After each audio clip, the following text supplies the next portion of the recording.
കേട്ടോക്കെ cholera തന്മത്തട്ട് കുരുപ്പ് ചെയ്താണെന്ന് പറഞ്ഞാൽ ആ രോഗം ഈ അങ്ങാടിപ്പുറന്നങ്ങന്മാർ പൊരുതികാണ്ടാണ് അല്ലാതെ പ്രാർത്ഥിപ്പം ചെല്ലിക്കാണ്ടാണ് അത് നമ്മുടെ രാജ്യത്ത് നിന്ന് ആണ് വിത്തയച്ചത്. നാട് ചുറ്റി കൂടി എത്തിയനെ വിളി ദിക്കറും ചെല്ലിക്കാണ്ട്. അന്നത്തെ കാലത്ത് എല്ലാവർക്കും ഇത് അംഗീകരിക്കാൻ പറ്റൂലേ. എല്ലാരും ഇതൊക്കെ പറയുമ്പോ വെറുതെ പറയണമെന്ന് പറയും. എല്ലാരും അത് അംഗീകരിക്കൂല, വെറുതെ പറയണമെന്ന് പറയുന്നു. ഇപ്പോഴോ അത് അംഗീകരിക്കും. അത് കണ്ടോലും കേട്ടോലും ഇപ്പോഴും ഉണ്ടെങ്കിൽ അത് അങ്ങനെ അല്ലാന്ന് പറയും. അതെന്തറിയോ ഇപ്പത്തെ ഒരിക്കത് അറിയില്ല. ഒരാൾ അംഗീകരിക്കുന്നത് ഒരിക്കൽ കുടിയാടിയില്ല എന്താ കൂടെ തീർച്ചയാന്നുള്ളത്. ആകെ 1 2 നമ്മളെ പന്തലൂര് മരിച്ചുള്ളൂ. അപ്പൊ പോലും മരിച്ചാൽ പിന്നെ അയച്ചില്ല. അപ്പൊ പറയുന്ന ആയുസൂർക്കായിട്ട് അല്ല, ഈ തലമത്തട്ടും കൂടെ കടക്കപ്പായി നീച്ചാതെ മുഴുവനും മുമ്പിൽ നടന്ന് അദ്ദാൻ റാത്തി വലിയ കണ്ട് 4 മണി അരിട്ട് തിളപ്പിച്ചാണ് അവർ കൊടുത്താണ് നീപ്പിച്ച് നിർത്തിയെന്ന് പറയും. ഇപ്പൊ കൊറോണയിൽ എന്താ ആരും ചെയ്യായിരുന്നു ചോദിക്കും. ഇപ്പൊ കൊറോണ വന്നപ്പോ ആരും എന്താ ചെയ്യായിരുന്നു ചോദിക്കും. കൊറോണ വന്നപ്പോഴല്ലേ? കൊറോണ വന്നപ്പോ പോലിക്കൊക്കെ ഓർമ്മയായി. പയത് മാണെന്നല്ല ഓർമ്മയായി. ഇപ്പൊ രണ്ടാമത് പിന്നെയും തുടങ്ങി. അങ്ങനെയാണ് ഇപ്പൊ. ഇനിയിപ്പോ അത് നിർത്തണ്ടെങ്കിൽ നമ്മളെന്നല്ല, ഹിന്ദു മതം എല്ലാ ജാതിക്കാരും. നമുക്ക് അവിടെ ആളെ വ്യത്യാസമില്ല. അപ്പൊ ഓല് പറയണത് എന്താ, നിർത്താൻ പറ്റില്ല, നമുക്ക് അത് കഴിക്കണം. ഓല് കൊടുക്കാണ്ടത് മണ്ണെണ്ണ പറന്ന് വിളക്ക് കത്തിക്കണം. 24-25 വിളക്ക് ഇന്നടണ്ട്. പച്ച പകല് കത്തിച്ചാലും എണ്ണ കഴിഞ്ഞാലും കേടല്ല, വിളക്ക് കേടില്ല. അതൊരു കറാമത്തല്ല. അതെന്താ കാണാത്ത നിങ്ങളെന്നാ പരിയിൽ മിറ്റുന്ന വിളക്ക് കത്തിച്ചാണ്. എന്നിട്ട് കാറ്റടിച്ചുമ്പോ നിൽക്കട്ടെ, കുടിയറമ്പറമ്പൊക്കെ വരി ഞാൻ കാട്ടിത്തരാം. വിളക്കണ് കത്തിച്ച് വെച്ചിട്ട് എണ്ണ കഴിഞ്ഞ് കേടല്ലാതെ കേട്ടാ പലരും വരും കേട്ടോ വിളക്കത്തിക്കാൻ. ഇത് കേട്ടാലേ വിളക്കത്തിക്കാൻ പലരും വരും വിളക്കും കൊണ്ട് വരും. നമ്മളാൾക്കാർ കത്തിച്ചിട്ടുണ്ട്. നമ്മളാൾക്കാർ എണ്ണയും വിളക്കും ഇടാൻ കൊടുക്കാണ്ട് കത്തിച്ച വെക്കും. എണ്ണ കഴിഞ്ഞാൽ വിളക്കാണ് കേടാൻ നല്ലത്. കാറ്റടിച്ച വിളക്ക് കിട്ടില്ല, ഏത് മഴയാണെങ്കിലും കിട്ടില്ല. അതാണ് അവിടുത്തെ കറാമത്ത്. അപ്പൊ അവിടെ എന്തെങ്കിലും ഉണ്ടെന്ന് ഉറപ്പല്ലേ.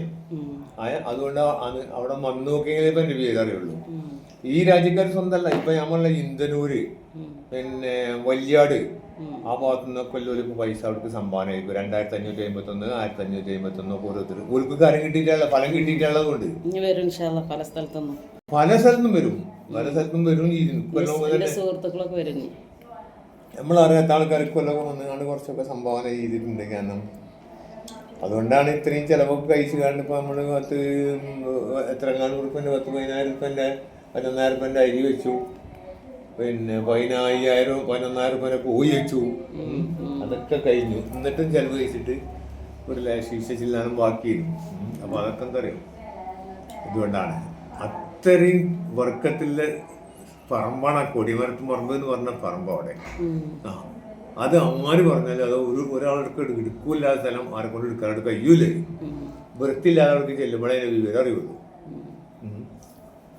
ആണായിട്ട് ഹിന്ദുക്കൾ ഒരു നായന്മാര്, തീച്ചരി, ആസാരിയാള്, പെരുങ്കല്ലന്മാര്, കണക്കന്മാര്, ശർമ്മക്കൾ ഓർക്കും വേണ്ടിയിട്ട് ഓര് പറഞ്ഞു നമുക്ക് അതാത് കേൾക്കണം, അതാത് കാണണം. അതിനാണ് ഓര് തന്നെ സഹായിച്ച് പൈസ അല്ല അതല്ല 4-ാം ജാതി അതല്ല. ഓല് നമുക്ക് അവിടെ വ്യത്യാസമൊന്നുമില്ല, ആളെ വ്യത്യാസമൊന്നുമില്ല. പക്ഷെ ഓലാണ് അവിടെ കൂടുതലും നടത്തില്ലേ പറയാം. നമുക്ക് നടത്തണം. അങ്ങാടിപ്പുറന്നങ്ങന്മാരായാലും കൊടുത്തുകൊണ്ട് നമുക്കത് നടത്തണം. അതിന് പൈസ ഞങ്ങൾ ഉണ്ടായിക്കോളാം എന്ന് പറഞ്ഞു ഓരോരുത്തരതാ.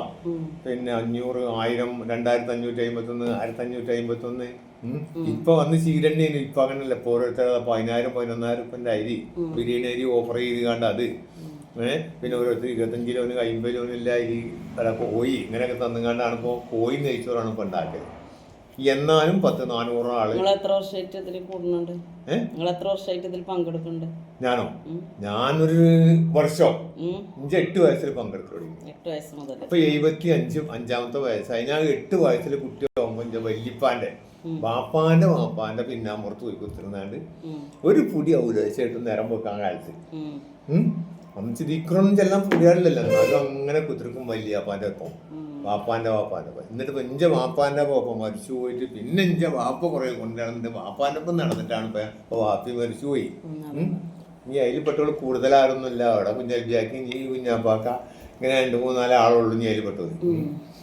മറ്റേ എല്ലാവർക്കും ഒന്നും പോയി കുടികാലത്തും പറമ്പിലെ നീർച്ചറിയില്ല ഇത് എന്താണ് ഏതാണെന്നില്ലത്. കാരണം അന്ന് ചീക്കില്ല, ആസ്പത്രിയില്ല, ഒന്നുമില്ല, ഡോക്ടർമാരില്ല. 4-ാം ജാതിയെ കാണാൻ വേണ്ടിട്ട് എന്താണ് പ്രത്യേകമായിട്ട് നിങ്ങൾക്ക് അവിടെ ചെയ്ത എക്സ്പീരിയൻസ് ഉണ്ടോ? എത്ര വർഷം മുന്നേ വല്യപ്പാനൊപ്പം കൂടിയത്? വല്യപ്പാന്റെ പെങ്ങളൊക്കെ കൂടിയിരുന്നു പറഞ്ഞല്ലേ റാത്തീബിന്, അതിന്റെ ഇതൊന്നും പറയും കഥകള്. അതിൻ്റെ എന്നാലും മുപ്പത് ദിക്റിയില്ല. ദിക്റി ചെല്ലുമ്പോ കുഞ്ഞാപ്പാനെയും കത്തി കൊടുത്തിരുന്നു. 2 കട്ടാര കത്തി ഒലയിൽ കൊടുത്തിരുന്നു. രണ്ടാളും കളറി പാറ്റ് എടുക്കണ മാതിരി പാറ്റ് എടുത്തിട്ട് ഹദ്ദാദ് റാത്തീബിലിട്ട് ഒരു മുറിയാവില്ല. മുറിയായാൽ മൂപ്പര് ആ മുദ്രക്ക് പൊടിയിട്ട് കുറ്റമുറി കൂട്ടിക്കൊണ്ടാവും ഹയ്യത്തീനെ തന്നെ കൂടും. അത്രയും കറാമത്തേന് ഓൽക്കൊക്കെ.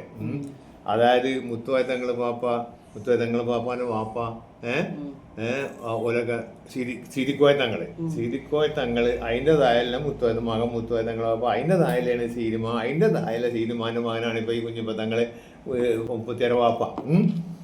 ഇപ്പൊ ഇനി 2 ആളേ ഉള്ളു. ആമക്കാട്ടെ മുത്തും പിന്നെ അങ്ങാടി പുറത്തെ പൂക്കോയുള്ളല്ലോ ഇപ്പൊ ഇനിയുള്ളത്.